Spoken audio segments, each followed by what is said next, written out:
When I was a kid in elementary school, we came on a field trip here and I fell in the river, crossing, I think, at this exact spot.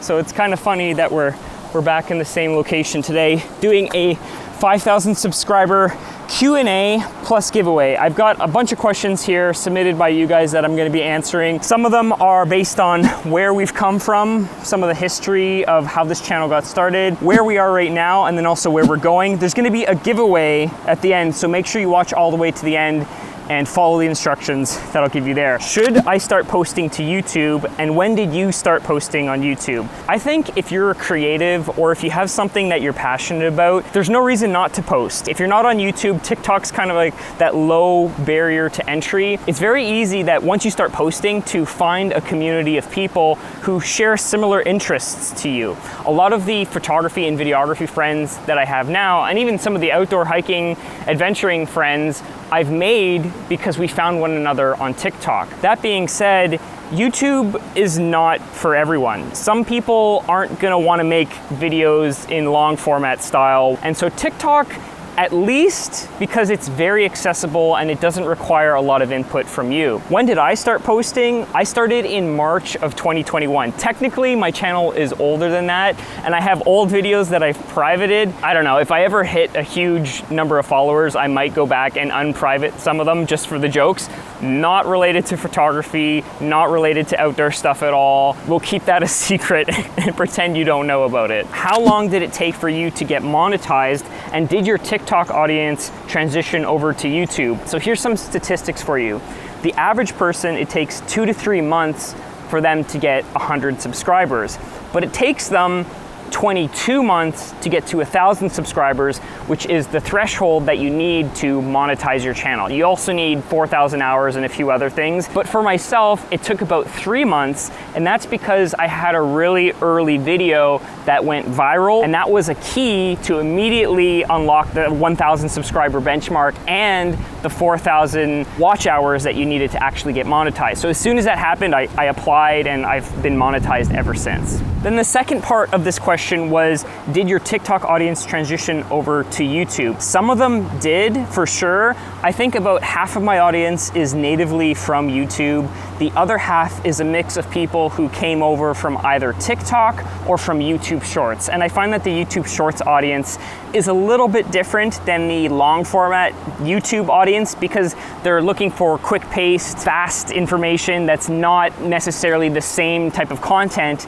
that you would get in some of my longer form videos. What was your first camera? My photography journey began when I was in around 11th grade, or I was shooting with cameras before that, but in grade 11, I got a Rebel T1i. That was around 2009. Now the reason I got it was because I was part of a yearbook class and we were exposed to DSLRs, and I had been using one for a while, and I thought, you know, it'd be really good to get one for myself. But also the reason I was interested in getting it was because I had some home projects that I was working on and I wanted to be able to document them.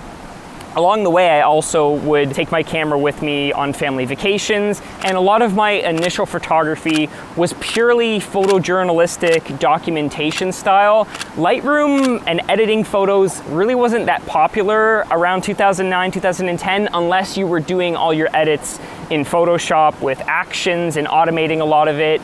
But now with Lightroom, that whole process of editing RAWs is way easier. So yes, I did shoot in JPEG when I first started, but now obviously I'm shooting in RAW and editing in Lightroom. Okay, second part of this Q&A is where we are right now. Well, we are down by the river, but that's not what I mean. What I mean is, what is the status of the channel? So we're at 5,000 subscribers. What is it like having 5,000 subscribers? I get way more excited personally. Like, the number doesn't matter to me. Like, having 100,000 followers on TikTok or however many Instagram followers or YouTube followers, it's just a number. At the end of the day, going to sleep with 4,999 followers and waking up with 5,000 doesn't make that much of a difference. What does make a difference is when you have people involved and engaged in your channel and in your comments, which is a huge reason why TikTok has been such an important part of, I guess you could call it like my content strategy, because people are highly, highly engaged in the comments, which doesn't happen as much initially on YouTube. But when I see a comment from a subscriber or from someone new who's like, this was super helpful, like I learned a lot from it and I subscribe to you, like that one subscriber, that one person, if I can impact them and make a change in their photography, in their life, that's really for me what YouTube and posting content is all about. Do you make money on YouTube, TikTok, etc.? Interestingly enough, I have maybe like $2 off of TikTok, but I make more in one day from YouTube AdSense than I have in all the 2 years that I've been on TikTok. What I've found with TikTok is that it's a great networking tool. It's a great way to, like I said in the first question, meet like-minded people, build your network, whether you are a creative, whether you are passionate about something that you're trying to get into and you're trying to find those people to become a part of your community or join their community. With YouTube too, you might see the AdSense and think, oh, that's the only money you're making,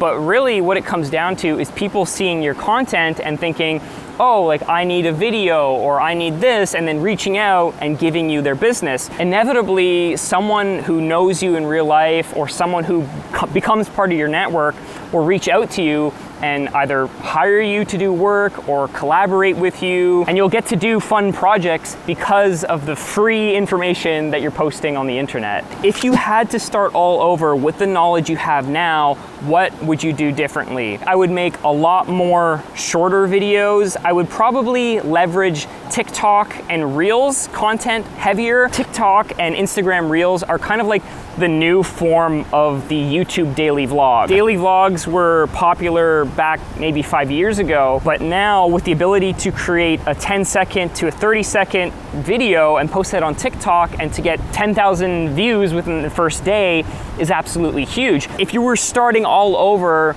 just that grind of making something every day and learning how to edit your footage fast, learning how to color grade, learning what settings to put your camera to, really does come through the volume of quantity, which then leads to quality. Another thing I've learned too is that you really need to make content that people care about. If you're just posting content that is whatever you want to post, unless it's helpful to people in some way, you're not going to get the types of views that you expect, which is why I think it does take so many people to get to that initial 100 or even 1,000 subscribers, because we tend to have this creepy forest noises. Because we tend to have this self-centric view of making content that we want to make, which you can, but the content, if you're posting it online, is really for other people online. The other analogy I love is it's like, ooh, there's a fish. The other analogy I love is, there's a train going by, hold on. The other analogy I love is the 100 photos versus one photo. You could take one photo that's the most amazing photo in the world, and a lot of the times we do, and we expect people to just fall in love with our content, but I would way rather have 100 mediocre, okay photos, post one every day for months that builds a relationship between you, your content, and the people you're trying to reach, rather than one photo that gets seen for a week and then no one ever talks about it again. Another thing I've learned is that making shorter videos, let's say videos that are under 5 minutes, are a lot faster because it's way easier to do that and iterate on a shorter idea than it is to go out, film an 8-minute or a 20-minute or a half-an-hour video and then have to edit it and rewatch it. It's an exponential amount of time that you're putting into that video. I might have to move here because the sun is changing. Let's find a new location. Oh wow, there are a lot of fish here. I gotta sneeze. Oh, excuse me, probably just clipped all the microphones. Okay. I chose to shot on the hottest day of the year so far, and I have no water, but I'm surrounded by water, which is probably not drinkable. So the question we were on, it's better to make a lot of short, quick content because you'll learn faster than making like one perfect thing. I find that's the weakness of a lot of new creators.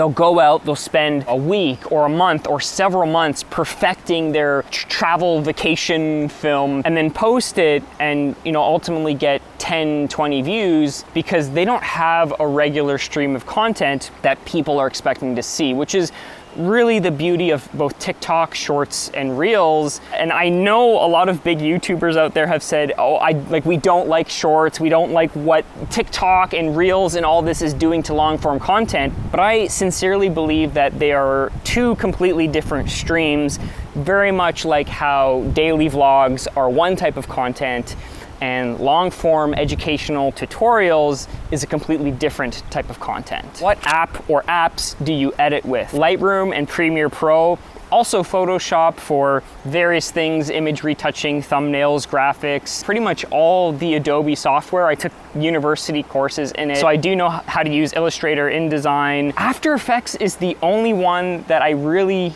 don't know how to use well. I can get through it, but After Effects is probably one of those programs I'd really like to learn. Traveling with your gear. How do you travel with your gear? Personally, I limit myself to carry-ons. Right now, let me show you.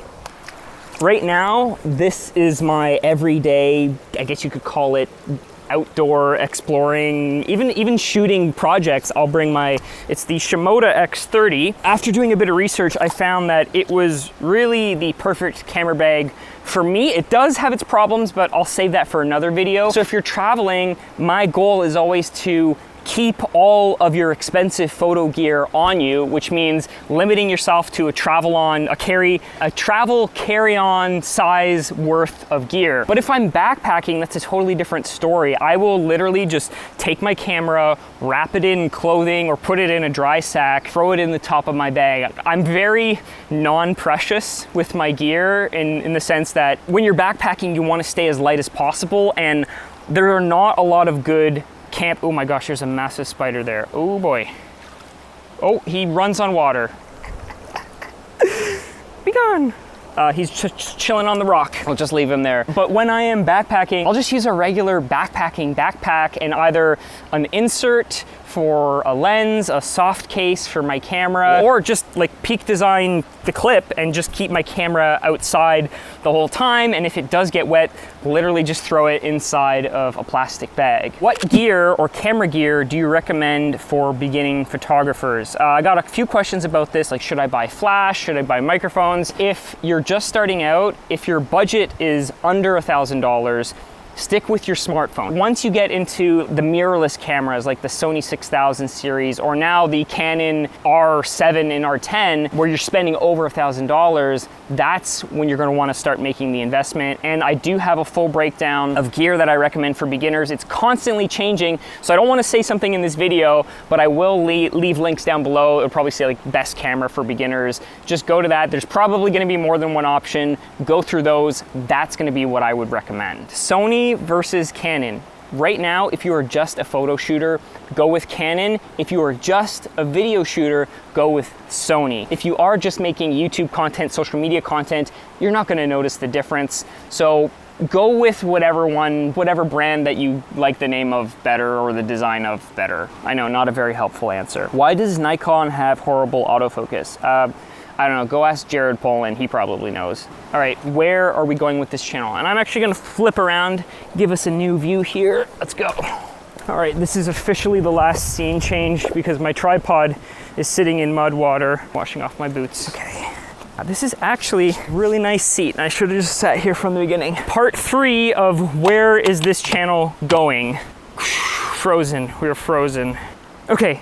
Got it. Can you make more beginner-friendly Lightroom tutorials? And the answer is yes. I'm trying to focus on this kind of next round of tutorials and videos that I make, doing more photography compositional tips like the video you saw last week, but also like here's how to get started in Lightroom. There are a lot of channels out there that have videos on fundamentals, but the problem is a lot of the really popular videos are old and some of the information is outdated. Like the interface for Lightroom has changed. Cameras have new technology now that you can take advantage of. So I really want to focus on newer tips based on the current technologies that exist. Stay tuned for that. What are your plans for the future of the channel? So like I just said, photography fundamentals is something that I want to focus on. I also have some plans for some TikTok products that I've alluded to on TikTok, kind of going from a nobody on the internet to over 100,000 subscribers or followers or whatever you want to call them for TikTok is not insignificant. And so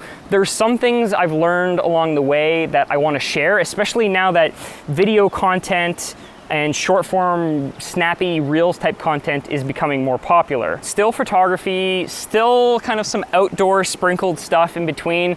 The feedback I get is that people really like these types of videos where I go out and I shoot something and then come back and edit it. Kind of like showing the real world applications of something and then actually editing it then and there, rather than editing some old